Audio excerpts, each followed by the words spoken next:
네, 안녕하세요. 또 왔습니다.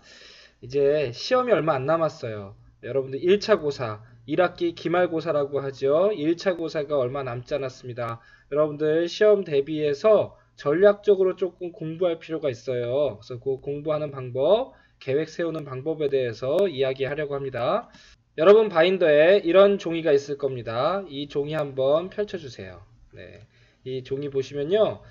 시험이 7월 13일부터 16일까지 계획되어 있습니다. 자, 7월 13일부터 17일까지, 16일까지 이렇게 계획되어 있죠. 요 4일 보기 전에 한 주, 두 주, 3주, 약 3주 전 D-22일이라고 되어 있죠. 6월 21일부터 3주간에 걸쳐서 여러분들이 어떻게 전략적으로 좀 계획을 세우는 방법에 대해서 이야기를 하려고 합니다. 먼저 표 위에 이렇게 네 가지 칸이 있어요. 선택 전략 과목 1순위 과목과 2순위 과목, 3순위, 4순위 과목이 있습니다. 이 표를 확대해서 보면요. 먼저 1순위 선택 전략 과목이라고 하는 것은 주요 과목 중에 여러분들이 가장 어렵다고 생각되는 과목을 씁니다.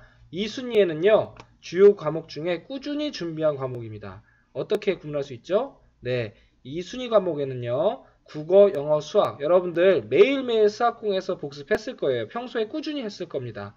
그렇기 때문에 국영수를 이제 2순위로 옵니다. 오히려 1순위가 아니에요. 네. 물론 대부분의 친구들이 다 이렇게 꾸준히 했을 거라고 믿고요. 그럼 1순위는 뭐가 되느냐? 주요 과목인데 여러분들 제일 어려운 하는 과목이 뭘까요? 물론 사람마다 다릅니다. 이거는 제 개인적인 의견이에요. 여러분들 국영수는 매일 어렵지만 매일 했다라고 보고요. 자, 과학 같은 경우가 주요 과목이면서 어렵기도 어려우면서 시간 투자도 많이 해야 되면서 좀 이렇지 않았을까 싶은 생각이 저는 개인적으로 들어요. 이건 어디까지 개인적인 생각입니다. 네. 예, 그리고 3순위의 경우는 시간 투자는 많이 필요한데 기타 과목이야. 이렇게 생기는 과목들, 사회나 기술과정 같은 과목들은 이렇게 3순위로 놓으면 좋습니다. 4순위는요, 상대적으로 비교적으로 이렇게 단기간에 집중해서 딱 공부하면 될 것 같은 과목들을 여러분들 나름대로 4순위를 매깁니다. 이거는 사람마다 다를 수 있습니다. 이거는 어디까지나 예시입니다. 특정한 과목에 대한 이야기는 아니에요. 그렇게 해서 여러분들 각자 개인적으로 1순위부터 4순위까지 순위를 매기시면 되겠습니다. 먼저 순위 잠깐 매기시고 다음 나갈게요. 네. 자, 그러면 이제 이 달력을 잠깐 보겠습니다. 6월 21일부터 22일간의 시험이 남아있는 때죠. 첫째 날은 계획을 먼저 세웁니다. 그 다음에 아까 앞선 표에서 본 것처럼 1순위와 2순위, 3순위, 4순위 중에서 1순위부터 순서대로 공부를 해 나갑니다. 자, 계획을 세웠죠. 자, 1순위의 과학을 3일 동안 공부한다? 과학만 하라는 건가요? 아닙니다. 과학을 조금 더 집중적으로 할 수 있는 이 3일을 먼저 잡습니다. 그래서 3일 동안에 한 번 시험 범위 처음부터 끝까지 한번 쭉 훑고 한번 문제를 풀어보고 다시 한번 이해하고 넘어간다는 겁니다. 이런 단계를 한번 거치고요. 두 번째는 국영수 2순위였죠. 2순위였던 국어, 영어, 수학 등의 과목들을 이렇게 하루에 한 과목 정도, 뭐 두 과목 정도씩 해갖고 좀 집중적으로 마스터를 합니다. 이미 매일매일의 공부 상황 속에서 수학공 속에서 여러분들이 어느 정도 해왔기 때문에 2순위의 과목들은 시간 투자를 1순위에 비해서 좀 덜 해도 될 수 있도록 되어 있어야 되는 게 지금 기본입니다. 이렇게 하시고요. 그 다음에 주말이 되면은 이 전주차에 있었던 것에 못한 것들에 대한 복습을 보충학습을 합니다. 만약 조금 덜 부족했던 부분들을 하지요. 자, 그 다음에 두 번째 차가 되면은 과학에서 생화랑 물질을 분리한다든지 또는 과학을 이틀한다든지 해서 이렇게 한 두 번 정도 또 복습을 합니다. 마찬가지로 이렇게 하고요. 자, 이 다음에 3순위로 넘어갑니다. 사회랑 기가를 하루씩 잡고 하고요. 또 주말이 되면 보충학습을 하고 그 다음에 되면 또 과학을 하루 하고 자, 영어 수학하고 사회 기가하고 마지막에 우리 4순위였던 체육 미술을 시험 보기 직전이죠. 직전쯤에 한번 하는 정도로 갑니다. 자, 이렇게 만약에 됐을 경우에 잘 한번 보세요. 자, 표가 어떤 특이점이 있습니까? 네, 눈치채신 분들이 있을 거예요. 첫째 주, 둘째 주, 셋째 주에 매일 한 번씩, 매주에 한 번씩 복습을 했습니다. 한 번 시험 범위를 공부를 했죠. 1순위만 봐도요. 빨간색 이렇게 칸이 점점점 어떻게 됐습니까? 자, 세 번 하고, 두 번 하고, 한 번 하고. 3번 복습을 했죠. 한 주, 2번, 3번, 3번의 복습, 여기까지 4번 했습니다. 1순위는 너무 중요해서 4번까지 할 수도 있을 겁니다. 자, 국영수 매일매일 꾸준히 했기 때문에 3번 정도만 합니다. 1번, 2번, 3번 정도의 복습을 가졌습니다. 사회랑 기가 한 2번, 3번 정도 가졌습니다. 이런 식으로 시스템화해서 한다면 공부가 좀 더 전략적으로 잘 될 수 있겠죠. 잘 보시면요. 또 그러면 3번 복습하면은 첫날은 3일 동안 내내 했는데 두 번째 주에 하려고 하니까 이틀이면 되고 또 그 다음 주가 되니까 하루면 되고 그 다음 주가 되니까 반나절이면 되고 점점점 시간이 줄어드는 거죠. 반으로 복습하는 시간이 오히려 줄어든다는 겁니다. 4번이나 복습하면 굉장히 오랜 시간 동안 복습해야 되지 않을까? 아니라는 거죠. 복습을 하면 할수록 시간이 점점 줄어든다는 겁니다. 요 표 잘 기억해 두시기 바랍니다. 이런 식으로 하라는 겁니다. 사람마다 이 우선순위 과목이 우선 순위가 다르기 때문에 사람마다 다를 수 있는데 우선 기본적으로 이렇게 시스템화 한다라는 거. 자, 전략적으로 시간이 다가갈수록 복습의 횟수는 늘어나지만 투자되는 시간은 점점 줄을 수 있는 거죠. 자, 그래서 D-1일 이 전날은 쭉쭉쭉 훑어봐도 되는 거예요. 이 복습할 때는 어떻게 공부하느냐?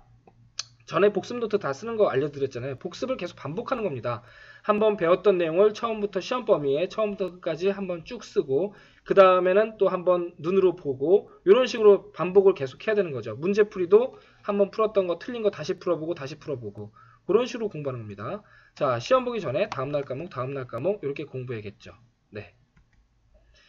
자, 앞에 있었던 걸 잠깐 정리하면요. 자, 복습을 시험 대비에 있어서는 시스템화해서 복습해라.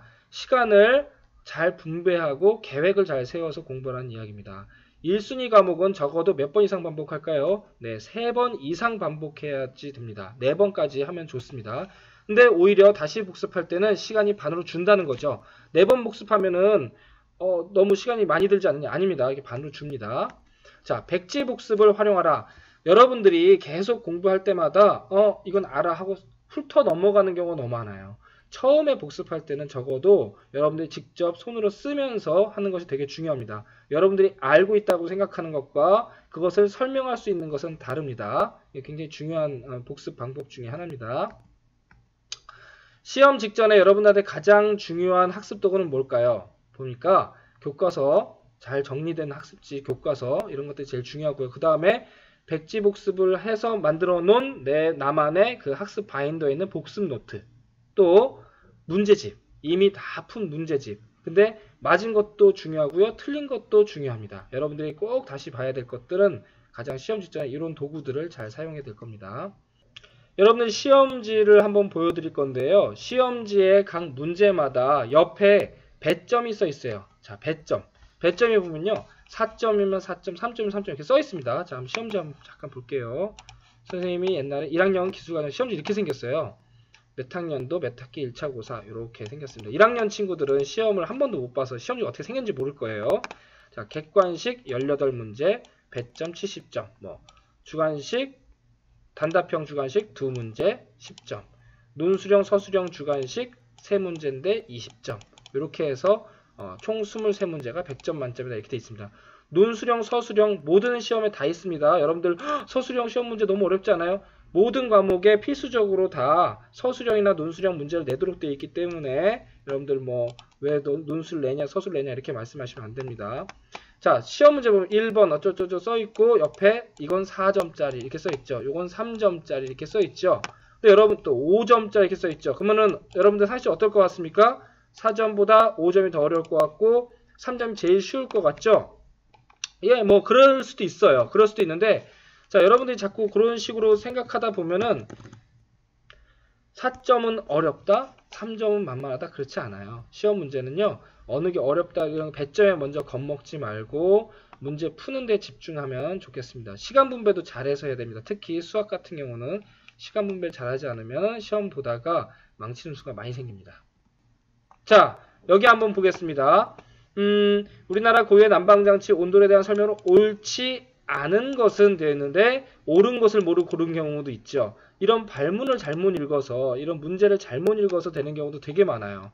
뭐 사용되지 않은 것은 뭐 이런 표현들 여러분 되게 중요한 겁니다. 여러분들이 흔히들 그렇게 얘기들을 많이 해요. 아 선생님 제가 실수로 틀렸어요. 실수는 없어요. 독해를 잘 못해서 그런 겁니다. 문제를 읽는 능력이 떨어지는 겁니다. 발문을 정확히 읽고요. 다 알고 있어도 수학 같은 경우 공식을 쓰고 시작하고요. 네, 실수라고 생각하지 마시고 실력이라고 생각하시기 바랍니다. 문제를 풀려고 하다가 보니까 막힐 때가 있어요. 아, 기억이 안 나. 이거 뭐였더라? 그러면 머릿속에 다 들어있는데 여러분들이 꺼내지 못하는 것 뿐이에요. 사실은 지식은 우리가 이미 공부를 했고 다 배웠기 때문에 머릿속에 다 들어와 있어요. 근데 그거를 잘 끄집어내야 되는 거죠. 그러기 위해서 어떻게 되냐? 그때의 시간으로 되돌려요. 아, 그 수업 때 들었던 얘기들이 뭐였더라 이렇게 되돌려서 또는 복습하던 때 내가 복습 노트 쓸 때 있었던 그런 일들을 자꾸 상황을 되돌려서 그 상황으로 되돌아갑니다. 그러면은 생각보다 희한하게 그때 순간에 그 답들이 떠오를 때가 있어요. 문제가 떠오를 때가 있다고요. 선생님은 그런 걸 많이 경험했어요. 그래서 혼자 가만 곰곰하게 생각을 해보는 거예요.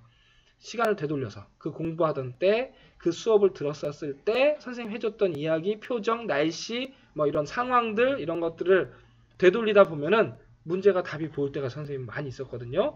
이런 것 좀 노력해 보면 좋을 것 같습니다. 여러분들 특별한 방법이 있는 게 아니에요. 수업에 집중하고 또 이렇게 열심히 경청해서 잘 이해한 다음에 집에 가서 수학공 시간에 복습을 제대로 된 방법으로 반복해서 합니다. 4번까지요. 그리고 나서 약간의 전략만 세우면은 누구나 다 완벽하게 시험 잘 볼 수 있어요.